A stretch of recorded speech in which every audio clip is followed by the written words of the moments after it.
Olá pessoal, estamos aqui para resolver mais um exercício sobre transformação linear. Desta vez a gente tem duas transformações sobre R3 e eu quero achar a composta.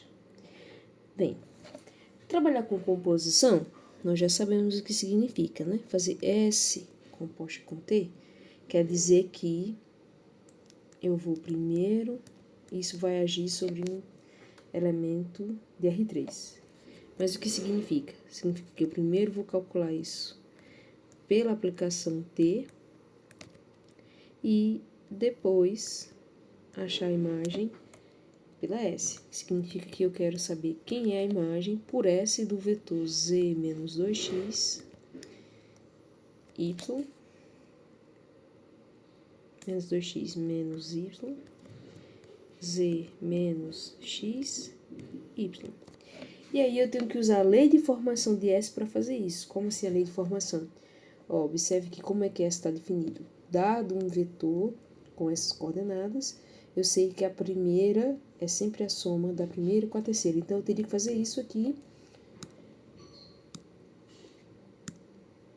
já que eu vou aplicar a função S, mas é com um vetor com essas coordenadas, eu teria que seguir esse passo a passo. Pegar a primeira entrada, que é z menos 2x menos y, e somar com o valor da segunda entrada, que é z menos x. Né? Nota que se a gente renomeasse isso aqui, não. Se eu chamasse de A, B, C, sendo A z menos 2x menos y, ao aplicar S, eu tenho que fazer A mais B. E o que eu tenho que fazer é, olhando para a definição da função S, ó, a segunda coordenada é obtendo fazendo a diferença entre a primeira e a terceira. Então, eu teria que fazer A menos C. E, por fim, fazer a primeira mais a segunda menos 2 vezes a terceira. E depois substituir A e B pelos valores que eu renomeei. Então, isso vai dar uma continha e você tem que ter muita atenção para não se perder, né? Como, por exemplo, a primeira iria ficar z menos 2x menos y mais z menos x. A segunda ia ser z menos 2x menos y, ficou parecendo um 9,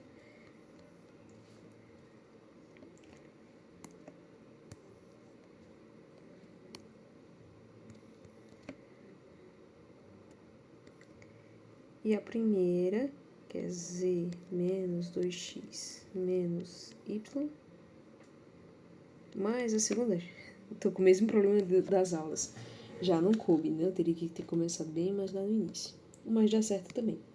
Então, essa é uma maneira que é partindo da definição. Por que eu estou apagando?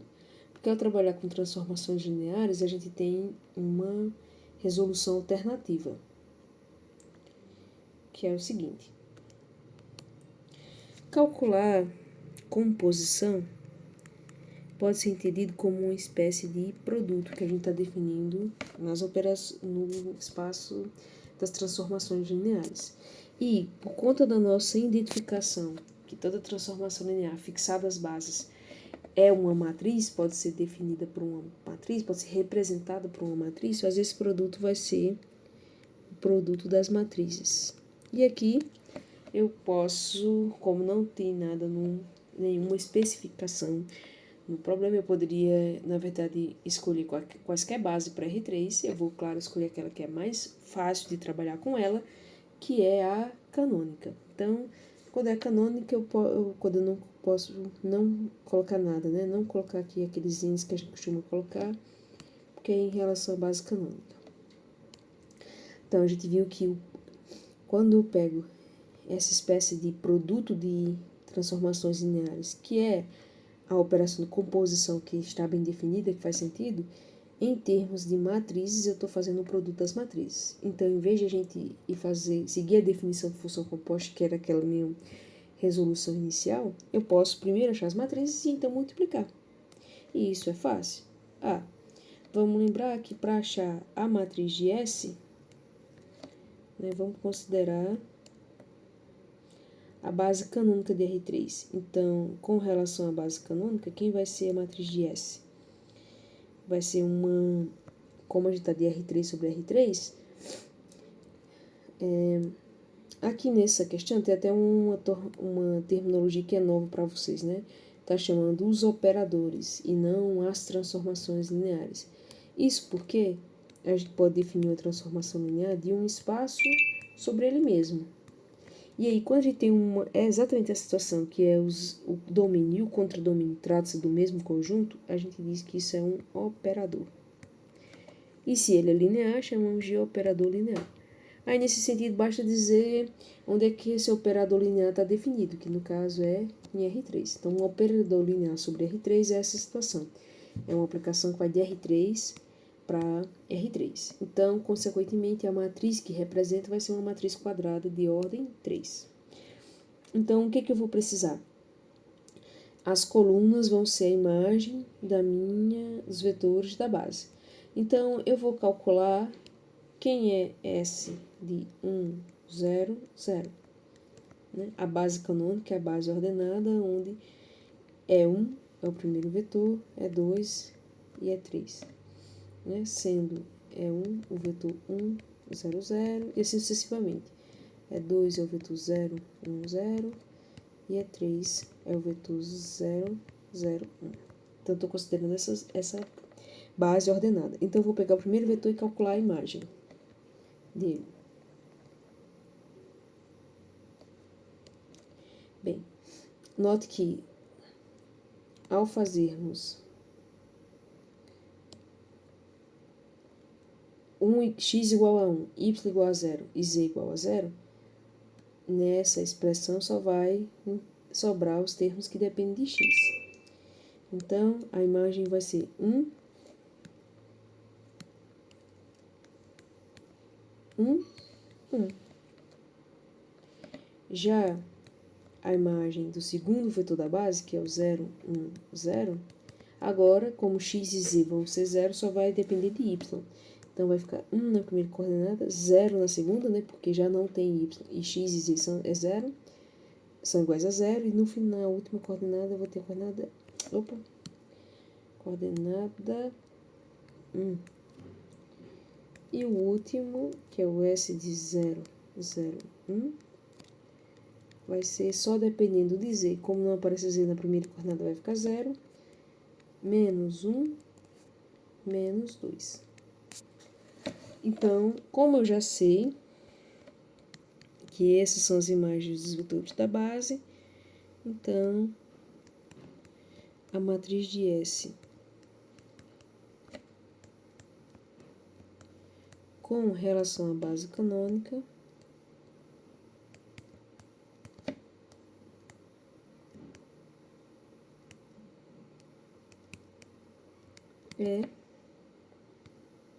vou representar assim, e vai ser, esse valor que obtemos vai ficar a primeira coluna, então é 1, 1, 1.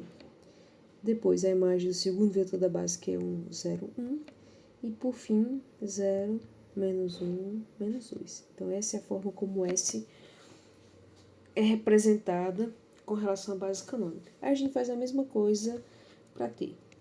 Então, e para T, temos. Aí eu vou calcular quem é T de 1, 0, 0. Vamos lá. Quer dizer que no primeiro momento y e z são 0, só fica dependendo de x. Então vai dar menos 2, menos 1, 0. Quem mais o segundo vetor da base? Agora é x e z igual a 0 e y igual a 1. Então vai ficar menos 1, 0, 1. E por fim, a imagem do 0, 0, 1 é x e y igual a 0 e z igual a 1. Então isso vai resultar em 1, 1, 0. Assim, a matriz de T com relação à base canônica vai ser a matriz com entradas primeira coluna igual ao a imagem do primeiro vetor da base, a segunda coluna é a imagem do segundo vetor da base e a terceira é a imagem do terceiro vetor da base. Por portanto, não vou usar ainda o adjetivo portanto, porque eu ainda não vou finalizar. Agora, a gente tem que a matriz da composta é exatamente o produto das matrizes. Então, quem é a matriz de S composta com T? Vai ser a matriz de S vezes a matriz de T. Então, a gente vai ter que multiplicar a matriz. Vou ver se dá certo eu copiar até aqui.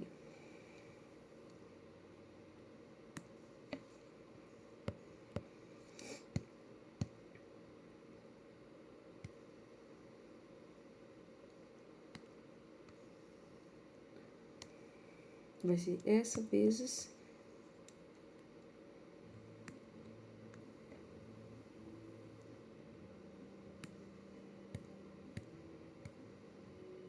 essa.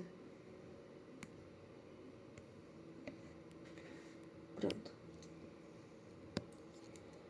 Aí, multiplicação de matrizes, e foi justamente para que fizesse essa compatibilidade de operações, né? Na verdade, a gente está enxergando o espaço das transformações lineares como sendo o espaço das matrizes. Então, essa ideia de produto tem que estaria naturalmente associada ao produto das matrizes.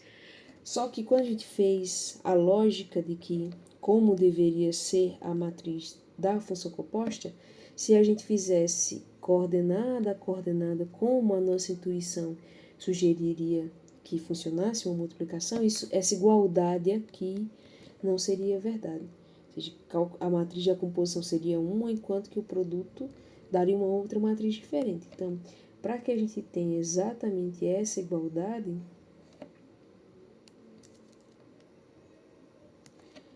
a operação de multiplicação de matrizes é feita linha por coluna. Então, isso vai dar uma matriz 3 por 3, até porque se eu estou saindo de R3, caindo em R3 pela função T primeiro, depois a função S aplicada, eu saí de R3 e cheguei em R3. Por isso que a matriz tem que ser 3 por 3. E agora vamos lá. Isso vai ser o resultado de fazermos esse vezes esse, mais isso vezes isso, mais isso vezes isso.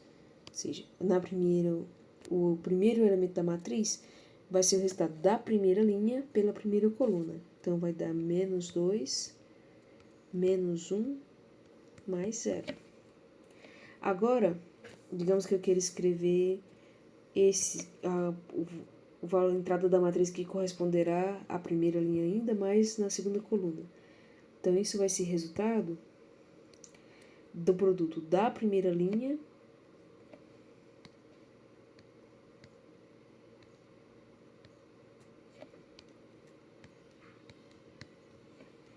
pela segunda coluna. Então, vai ficar menos 1, mais 0,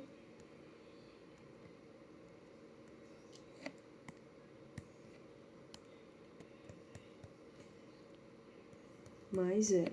E por fim, mantendo fixa ainda que a gente está pegando a primeira linha, eu agora vou multiplicar pela terceira coluna, né? Exatamente por essa. Vou fazer o produto dessa por essa. Isso vai dar 1, 1, mais 1, mais 0.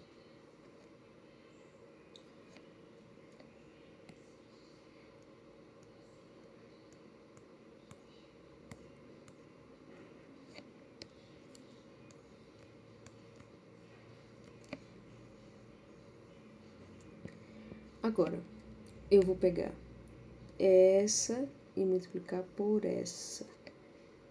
Então, vai ser 1 vezes menos 2, que dá menos 2. 0 vezes menos 1 dá 0. E menos 1 vezes 0, 0. Agora, essa por essa menos 1 mais 0 menos 1. E por fim, usando mais uma vez a segunda linha, agora multiplicando pela segunda coluna, vai dar 1 mais 0 mais 0. Agora o produto da última linha por cada uma das colunas. Então, vai ficar menos 2, menos 1, 0, menos 1, 0.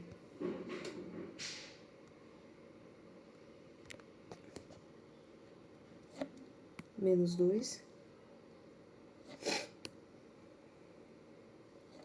1 vezes menos 1 dá menos 1, 1 vezes 0 dá 0, e menos 2 vezes 1 dá menos 2.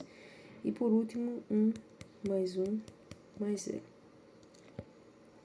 Então, isso deu a matriz menos 3, menos 1, 2, menos 2, menos 2, 1, menos 3, 2. Então, essa é a matriz e eu quero a aplicação. Aí agora basta fazer aqui. Isso quer dizer que é pela definição de matriz. O que é exatamente essa linha? Então, essa linha nada mais é do que a imagem pela aplicação composta do vetor 1, 0, 0, que é o primeiro vetor da base. Então, vai ser menos 3, menos 2, 3. Então, isso quer dizer que a imagem pela composta do vetor 0, 1, 0 é exatamente menos 1, menos 2, menos 3. Vou ter que passar para outra página.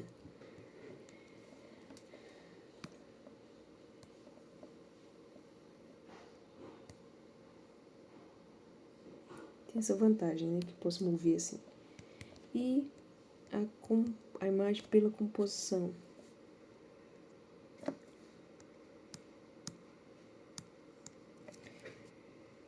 S composta com T em 0, 0, 1. Vai ser a última coluna, que é 2, 1, 2. Agora eu quero copiar isso para poder ir para a próxima.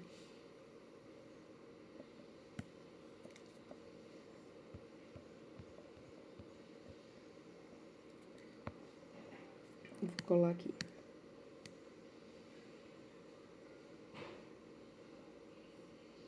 Aí, como é que eu vou usar esses outros dados? Então, note que eu só preciso saber da imagem dos vetores da base para qualquer transformação linear. Por quê? Como isso foi em relação à base canônica, eu sei que um elemento qualquer de R3 se escreve como sendo x vezes 1, 0, 0, mais y vezes 0, 1, 0. Essa é a combinação linear canônica, né? Mais z vezes 0, 0, 1.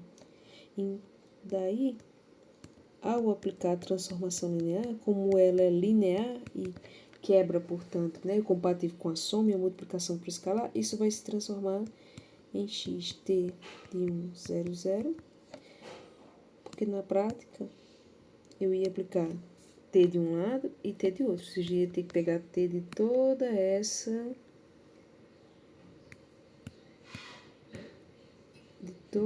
expressão.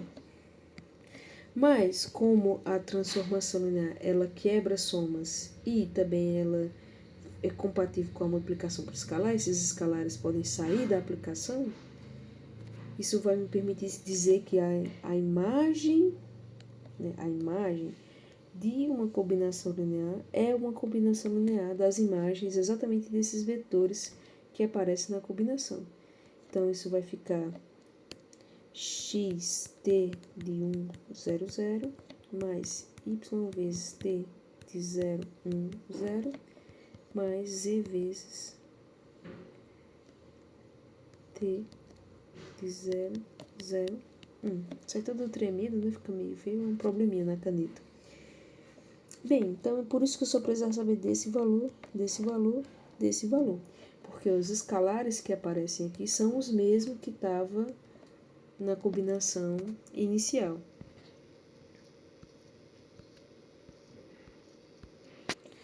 Bem, aí como a gente já calculou, eu vou só substituir. Só um detalhe aqui, pessoal, que embora eu usei T, não é T que eu quero encontrar, né? É a composição, né? O que eu quero estar fazendo, o que eu estou fazendo aqui, calculando quando é S composta de T aplicado nesse vetor. Isso significa que eu ia aplicar aqui, talvez eu tenha que apagar aqui. Isso vai dar S composto aqui, aplicar nesse vetor, mais S composto com T. Faltou.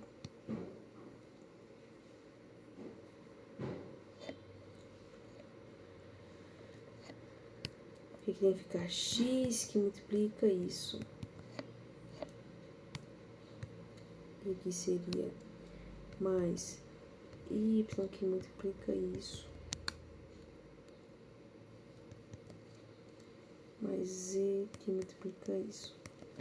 E agora se eu substituir, então vai ficar X vezes, vou pegar esse primeiro. Que é então, menos 3, menos 2, 3. E assim para os demais, mais Y que multiplica agora menos 1, menos 2, menos 3. Que é exatamente esse, a imagem do segundo vetor da base. E por fim, mais Z vezes que multiplica 2, 1, 2.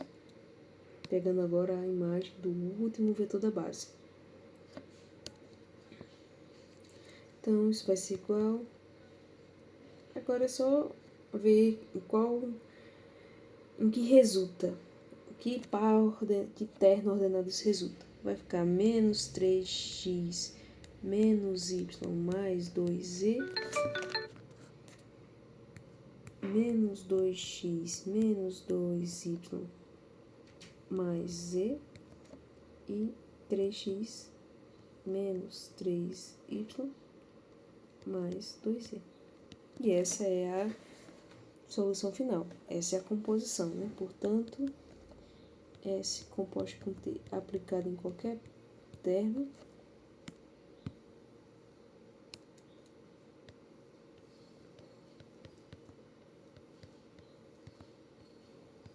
vai ser isso.